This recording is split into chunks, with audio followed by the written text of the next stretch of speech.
अब जो है घर को साफ़ रखना बहुत ही आसान हो गया है। इस प्रोडक्ट को मैंने मीशो से परचेज़ की थी काफ़ी दिन पहले और इससे ना काफ़ी हेल्प मिली है मुझे।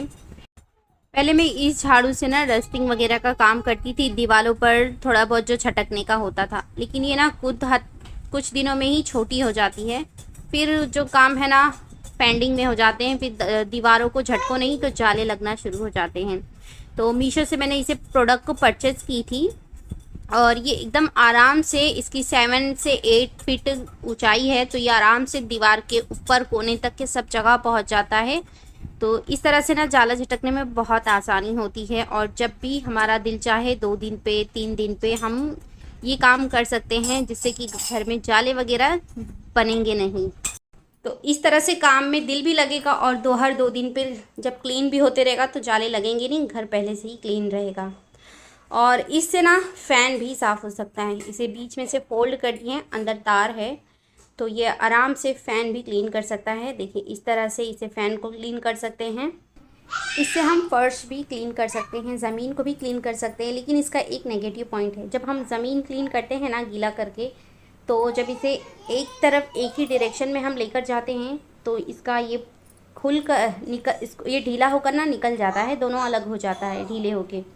तो ये एक नेगेटिव पॉइंट है। बाकी बहुत ही हेल्पफुल है। अगर आप भी लेना चाहते हैं तो इसकी लिंक मैं डिस्क्रिप्शन बॉक्स में दे दूँगी, वहाँ से परचेज़ कर सकते हैं।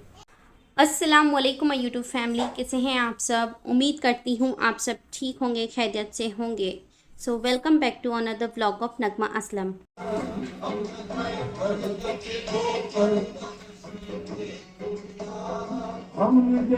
तो वीडियोस मैं नहीं डाल पा रही थी क्योंकि ना अहमद की तबीयत ख़राब चल रही थी और वीडियोस तो मेरे पास पहले से थी, बस वॉइस ओवर और एडिटिंग ही नहीं हो पा रही थी। फिर उसी दौरान मेरे चाचा की भी तबीयत ख़राब हो गई और वो आईसीयू में है। तो आप सब लोग दुआ कीजिए कि वो ठीक हो जाए। मेरे अब्बा का ख़ानदान बहुत ही ज़्यादा छोटा था, एक चाचा और एक बुआ है बस, और कोई भी नहीं है। घर में कोई ना कोई एक बच्चा ऐसा होता ही है जिसे कोई पसंद नहीं करता है, उस पर गुस्सा निकालना, मारना पीटना, गाली गलौज करना। वो मेरे घर में ना मेरे ख्याल से मैं ही थी। तो जब मैं रोती थी तो मेरे चाचा मुझे सीने से लगा के बेटा बोलते थे ना, वो सब मुझे बहुत याद आता है। आज जब वो बीमार है ना तो मुझे पता नहीं क्यों उनकी खाली मैं बातें ही करती हूँ ना, कभी नमाज में भी उनके लिए दुआ करती हूँ तो बहुत रोना आता है।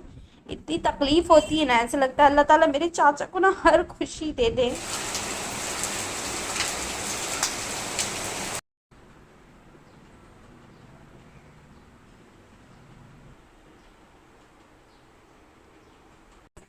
मुझे ना ये वॉइस ओवर करने में ना 3 दिन लगे हैं, मैं वॉइस ओवर ही नहीं कर पा रही थी। तो मॉर्निंग का टाइम था और ना मौलाना लोगों की बारी भी थी, खाना वगैरह देने का था, तो उन लोगों का मैंने खाना वगैरह बना डाली थी। क्लीनिंग वगैरह थोड़ी बाकी थी तो क्लीन कर रही थी। मेरी आदत है ना, मैं पलंग के नीचे से डेली झाड़ू वगैरह लगाती हूँ। तो कैट आती जाती रहती है, तो उसने ना नीचे पूरा घान करके रखी थी पॉटी वगैरह करके, तो पूरी झाड़ू में ना वही लग गया था। तो उसे क्लीन किया और उसी के साथ मैं वीडियो भी शूट कर रही थी, मगर साथ में खाना भी बना रही थी, तो खाने की वीडियोज़ वगैरह शूट नहीं की थी। खाना वगैरह बन गया था, उसके बाद में यहाँ पर ना मेरा ये मूली क्या कहते हैं, दूधी का हलवा खाने का मन कर रहा था, तो बस उसे ही बनाना शुरू कर दी थी।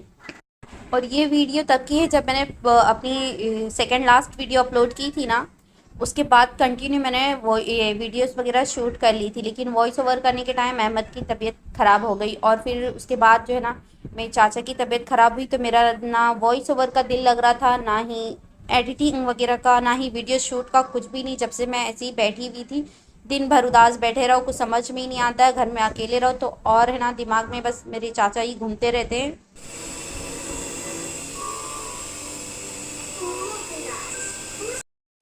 तो अहमद की तबीयत है ना यहाँ से कुछ धीरे धीरे शुरू हुई थी तबीयत ख़राब होना। पहले तो शुरू में उसकी नाक जाम हो गई थी, सांस लेने में प्रॉब्लम हो रही थी, तो पूरा कफ वगैरह भरा था, तो नेबुलाइज़र वगैरह दे दिए थे हम लोग ने, 2-3 टाइम दिए, जिससे उसे आराम मिल गया था।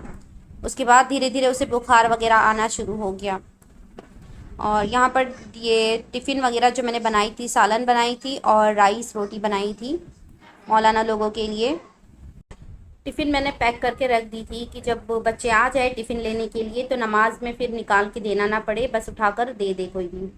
अच्छा, तो मेरी किचन के प्लेटफॉर्म पे ना पानी भर जा रहा था, तो मुझे लगा कि नल से टपक टपक के भर रहा है। फिर निगाह पड़ी ऊपर, दीवार जो है ना गीली हो रही है और ऊपर से पानी, बारिश बहुत काफ़ी तेज़ है तो पूरा पानी टपक रहा है और पूरा प्लेटफॉर्म भर जा रहा है पानी से।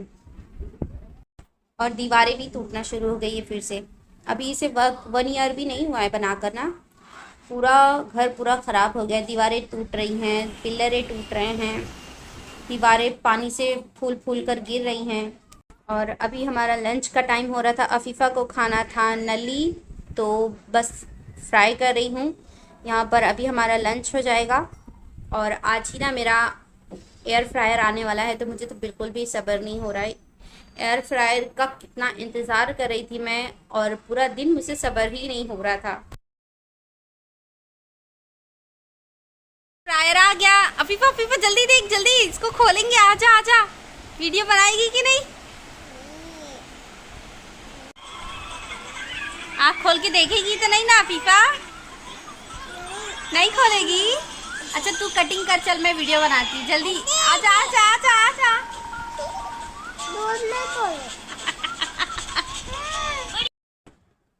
अहमद मुझसे नाराज़ हो गया था और इसे ना फीवर था। दवाई पिलाई मैं तो पसीने में भीग गया, कपड़ा निकाल दिया और फिर उसे ठंडी भी लग रही है। मुझे तो समझ में ही नहीं आ रहा था क्या हो रहा था, इसे कुछ मालूम नहीं पड़ रहा था। और इस वक्त ना जब इसकी तबीयत ख़राब होना शुरू हुई ना, तो घर में दवाई होती है। जब फीवर आने लगता है तो 1-2 टाइम मैं घर का ही दवाई पिलाती हूँ।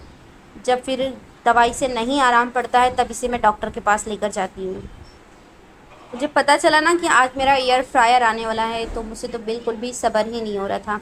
इंतज़ार कर रही थी कब आएगा कब आएगा। तो आज उतना ही लेट हो गया, वरना ना प्रोडक्ट जो है ना मॉर्निंग में 11 बजे तक आ ही जाता है।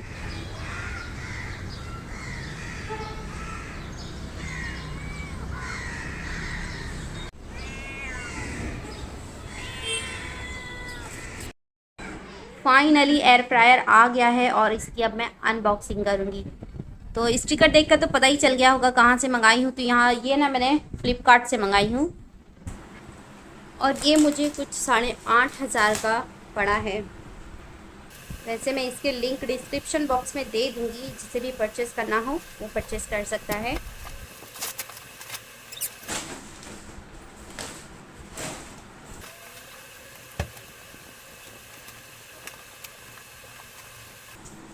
वैसे तो अभी कौन सी क्या चीज़ें हैं मुझे समझ में नहीं आएगी जब तक ये पूरा बाहर ना आ जाए। तो इसके साथ ना एक तो वारंटी कार्ड है और यहाँ पर एक रेसिपी बुक मिली है। तो यहाँ पर ये सबसे पहले तो 2 स्टेनलेस स्टील की इस तरह से नेट जाली है। एक्सपेक्टेशन मुझे बहुत ज़्यादा थी कि मुझे लगा था ना बहुत बड़ा होगा, पर ये देखने में स्मॉल लग रहा है, बट इतना ही होगा शायद। और यहाँ पर ये एक ट्रे है, 2 जाली की ट्रे है और एक इस तरह की नॉन स्टिक की ट्रे है। ये नॉन स्टिक की जो ट्रे है ना वो ख़राब हो जाती है, क्योंकि मेरे पास जो बेकिंग के सामान है ना इसी तरह के नॉन स्टिक के हैं। एक ही वॉश में वो ख़राब हो गया था, तो इसकी मेरे ख्याल से कोई गारंटी नहीं होगी कि ये चलेगा। काफ़ी सर्च करने के बाद मैंने ये वाला ना जो एयर फ्रायर है ना सिलेक्ट की थी, क्योंकि इसमें फ़ीचर्स जो है ना ज़्यादा हैं दूसरों के मुकाबले। जब मैं विजय सेल्स गई थी वहाँ पर एयर फ्रायर देखने, तो सिर्फ फ़िलिप का था और फ़िलिप में सिर्फ वही जो कुछ फंक्शन होते हैं, वो क्या कहते हैं, फ्रेंच फ्राइज़ वगैरह बनाना, केक बेकिंग करना, चिकन को रोस्ट करना, यही सब था। लेकिन इसके अंदर जो है ना अलग अलग तरीके से है, इसके फीचर जो है ना अलग अलग तरीके से हैं। इस वजह से ना हस्बैंड ने बोले ये वाला ही ले लेते हैं। अंदर से पूरा स्टेनलेस स्टील है और ऊपर से ना प्लास्टिक, हैवी प्लास्टिक जो भी होगा। और ऊपर से देखिए इस तरह से स्टेनलेस स्टील लगा हुआ है और अंदर एक यहाँ पर फ्रंट में ट्रांसपेरेंट मिरर लगा हुआ है। और ये 18 वोल्ट का है, 1800 वोल्ट का, और कैपेसिटी इसकी 12 लीटर की है। तो यहाँ पर अब मेरे किचन में ना ये अच्छे से बैठ जाएगा। इसकी जगह बन गई, मगर ऑयल वगैरह की जगह चेंज करनी पड़ेगी। एक तो किचन मेरा स्मॉल सा है, बट कोई बात नहीं, आ जाएगा। तो अब इसमें क्या क्या आए हैं, सारी सामान वगैरह है ना मैं आप लोगों को दिखा देती हूँ।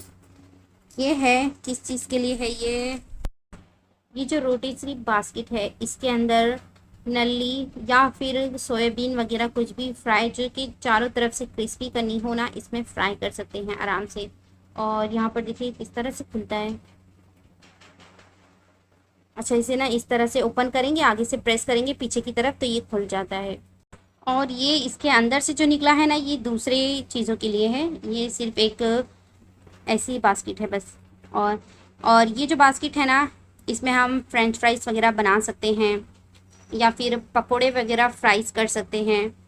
और ये जो स्कीवर्ड्स है, यानी कि जो सीख वगैरह बनाना हो हमें, या चिकन मटन के या फिर पनीर वगैरह के सीख में लगाकर हमें कुछ भी भुना फ्राई करना भुनना होता है ना, वो उससे कर सकते हैं। और ये दोनों हैं इसकी साइड प्लेट्स, मगर मुझे मालूम नहीं किस तरह से लगेंगी। ऐसे देखा जाए तो ये सारा ना आपस में मिल ही जाएंगे, लेकिन किस तरह से लगानी है ये मैं बाद में देखते बैठूंगी, वरना इसमें टाइम वेस्ट हो जाएगा। और ये जो है ना, इसमें वोल चिकन रोस्ट करने के लिए पूरा अक्खा चिकन लगाकर अच्छे से रोस्ट कर सकते हैं। और जो इसके साथ रेसिपी बुक मिली है ना, उस पर सारे डिटेल दी हुई है, कितने मिनट के लिए कितनी क्या क्या चीज़ें के लिए, और पूरी रेसिपी के साथ ना बुक्स मिली है, किस तरह से चिकन मैरिनेट करना है, किस तरह से कितने मिनट के लिए बनाना है। और ये क्या चीज़ है समझ में ही नहीं आ रहा है मुझे, तो बुक्स में देखते हैं। बुक्स में देखी ना तो पता चला कि ये जो बास्केट है, बास्केट का हैंडल है, इस तरह से इसे लगाना है, आगे से इसे पकड़कर दबा करना, इस तरह से इसमें इंसर्ट करके छोड़ देना है और उसके बाद लॉक कर देना है, जिससे कि ये इसमें फिक्स हो जाएगा। तो इस तरह से बास्केट अंदर डालने और निकालने में हेल्प मिलेगी।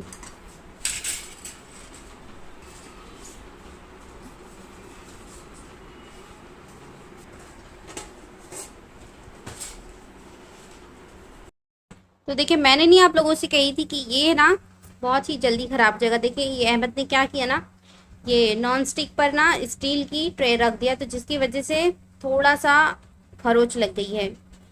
तो इसे इसके ऊपर कुछ भी नहीं रखना है, और स्टील की प्लेट जो है ना अलग ही रखना है जाली। और ये दोनों जो नॉन स्टिक है ना बहुत जल्दी ख़राब हो जाएंगे, क्योंकि सेम क्वालिटी का ना मेरे पास वो बेकिंग मोल्ड था, जो कि एक ही वॉश में ख़राब हो गया। तो अब हम जो है ना अपना एयर फ्रायर चालू करके देख लेते हैं, प्लग वगैरह लगा के सब बढ़िया है या नहीं। और इसे भी लगाते हैं ताकि ये जब चालू हो तो पता चले किस तरह से ये रूट होता है।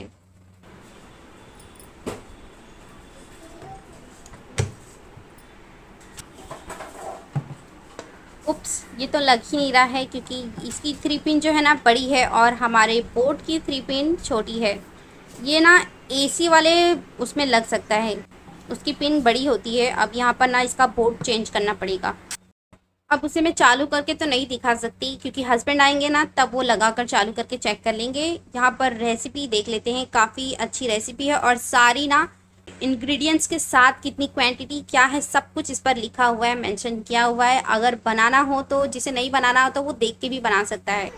अच्छा, तो एयर फ्रायर चारों तरफ से चेक कर लेते हैं, कहीं से कोई डेंट पेंट तो ना हो, क्योंकि 7 दिन की टाइम है तो एक्सचेंज वगैरह हो जाएगा। तो मैं यहाँ पर चेक ही कर रही थी कि अच्छा वो चेक कर ली, वरना मुझे ख्याल नहीं था पहले चेक करने का। फिर जब वो प्लग नहीं लगा तो मैंने सोची लाओ चेक कर लेती हूँ। अगर चालू हो गया होता ना तो शायद मैं चेक भी नहीं करती। देखिए यहाँ पर इस तरह से ना कितना गैप है, अंदर का पूरा वायर वगैरह ना सब दिख रहा है, और बाकी सब जगह से अच्छा है। तो अब इसे एक्सचेंज में डालना पड़ेगा। अनफॉर्चुनेटली मेरे साथ ऐसा क्यों होता है मुझे पता ही नहीं, कि जब भी मैं कोई भी प्रोडक्ट मंगाती हूँ ना ऐसे ही होता है। जब मैंने फ्रिज परचेस की थी ना, फ्रिज तो दुकान से की थी, मगर 3 बार उसे एक्सचेंज करना पड़ा था, डेंट बहुत आ रहे थे। फिर तीसरी बार हम लोगों ने रख लिया, उस पर भी डेंट था। मैं बोली अब वो जितना भी है थोड़ा बहुत डेंट आएगा, उसे एक्सेप्ट करना ही पड़ेगा। अपने घर पे कब जाएगा उसकी नानी के यहाँ से? अहमद को थोड़ा सा बाहर घूमना था। वैसे तो वो अपने अली भाई को बहुत याद करता है। अम्मी वो अपनी नानी के घर पे से अपने घर पे कब जाएगा, फिर मैं जाऊँ। तो थोड़ा सा अहमद को बाहर घुमा फिरा के लाए हैं। बच्चे क्या जब बीमार होते हैं ना थोड़ा, तो घर में बैठे बैठे और ज़्यादा बीमार होने लग जाते हैं। थोड़ा सा बाहर की हवा वगैरह मिलेगी ना तो खिल उठते हैं। फिर उसके बाद यहाँ पर मैं आ गई थी डिनर बनाने के लिए। डिनर में आज मैं खिचड़ी बना रही हूँ ढाबा स्टाइल।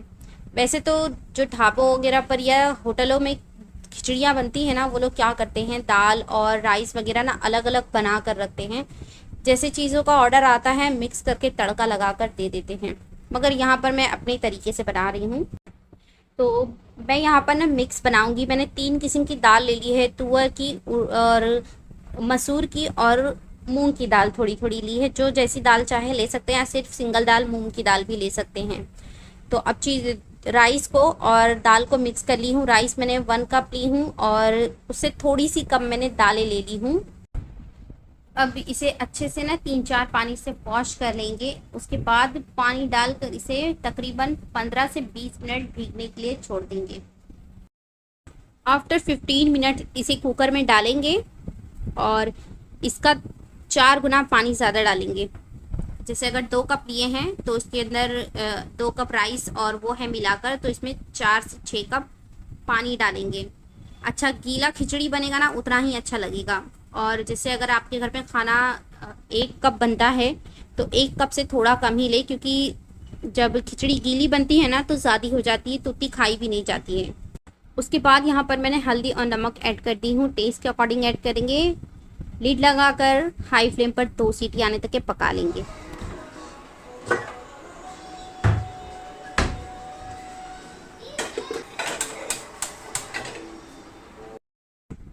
जब भी कुछ लाइट हल्का वेट सा खाना खाने का मन करे ना, तो खिचड़ी इस तरह से बनाएं और टेस्टी भी होती है और खाने का दिल भी कर जाता है। चटपटी भी बना सकते हैं और मरीज़ों को देने के लिए फीका भी बना सकते हैं। तो तड़का देने के लिए यहाँ पर मैंने सारी चीज़ें ना पहले से ही कट कुट कर ली थी जब हमारी खिचड़ी रेडी हो रही थी। तो एक पैन में मैंने ऑयल गरम कर ली हूँ। उसके बाद उसमें लहसुन डाली हूँ, थोड़ा सा भून गया है। उसके बाद ज़ीरा और लाल मिर्ची, कड़ी पत्ता, ये सारी चीज़ों को अच्छे से कलर आने तक के भून लेना है। उसके बाद यहाँ पर मैंने प्याज और हरी मिर्ची बीच में से स्लिट की हुई ऐड कर दी हूँ। जितना तीखा पसंद है उसके हिसाब से मिर्ची ऐड करना है और प्याज को सॉफ्ट होने तक के भून लेना है। उसके बाद इसमें ऐड कर देंगे हम टमाटर, थोड़ी सी लाल मिर्ची पाउडर, थोड़ा सा गरम मसाला पाउडर और थोड़ा सा धनिया पाउडर टेस्ट के लिए। ये सारी चीज़ें ऐड करने के बाद टमाटर सॉफ्ट होने तक के पका लेना है और ज़रा सा नमक भी ऐड करना है उसके टमाटरों के हिसाब का।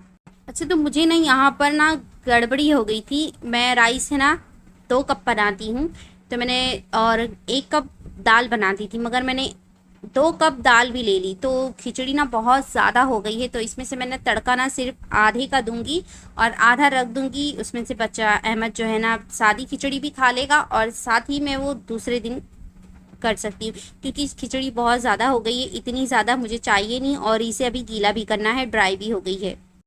अब जो तड़का हमने रेडी किया है उसमें खिचड़ी डालेंगे और थोड़ा सा पानी डालेंगे गीला करने के लिए और उसे अच्छे से मिक्स करके पका लेना है। बस हमारी खिचड़ी रेडी। खिचड़ी हमारी पक गई है। ऊपर से धनिया गार्निश करेंगे और डिश आउट कर लेंगे। तो डिनर के बाद अहमद रात के 12 बजे ना अहमद को चाय पराठा खाने का था, तो अभी इसे मैं बनाकर रात का नाश्ता करा रही हूँ। तो चले वीडियो में यहीं पर एंड करती हूँ। दुआओं में मेरे चाचा को याद रखे, बहुत बहुत सारी दुआएं कीजिए, पता नहीं किसकी दुआएं कबूल हो जाए। अल्लाह हाफ़िज़।